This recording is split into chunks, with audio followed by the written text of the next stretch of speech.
매일 아침 외신 브리핑 신민영입니다.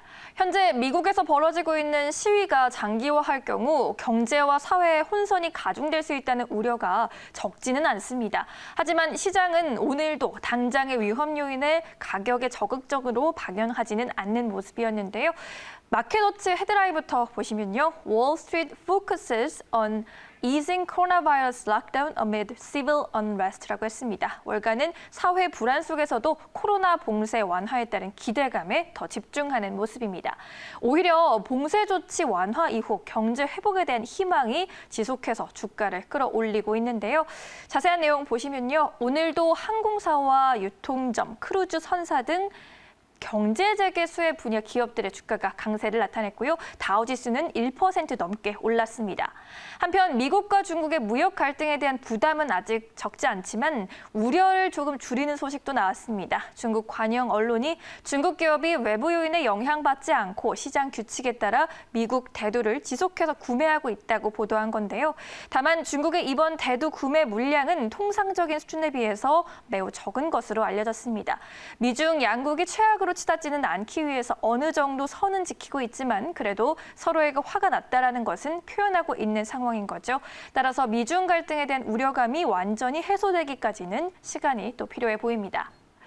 이러한 가운데 앞서 언급드렸듯이 미국의 시위 진행 상황은 어느 때보다 더 심각합니다. 이 시위대의 약탈과 방화를 막기 위해서 77년 만에 야간 통금이 발령되기도 했는데요. 미국 뉴욕시의 야간 통행 금지가 오는 7일까지로 연장이 됐다라는 보도도 나오고 있는 상황입니다. 뉴욕에서는요, 지금 1943년 이후 처음으로 통금이 실시됐고요. 타임스퀘어와 브루클린 등에서 경찰과 시민들의 쫓고 쫓기는 추격전이 벌어졌습니다. 조지아주 애틀랜타와 캘리포니아주 LA, 버지니아주 리치몬드 등에서도 경찰이 최루탄을 쏘면서 시위대를 해산했습니다. 이날 6개 주의 13개 도시가 비상사태를 선언했고요. 1992년 LA 흑인 폭동 때 가장 많은 피해를 입은 LA 한인타운에는 주 방위군이 투입되기도 했습니다.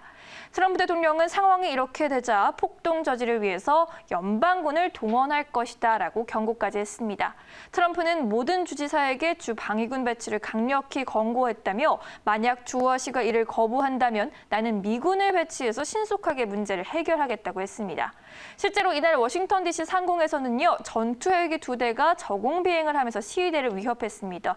또 200에서 250명 규모의 미 헌병 부대가 워싱턴에 배치될 것이다라는 보도도 나왔습니다. 마지막으로 로이터의 기사 하나 더 체크해봐야 될 것 같습니다. 독일에서 들려온 소식인데요.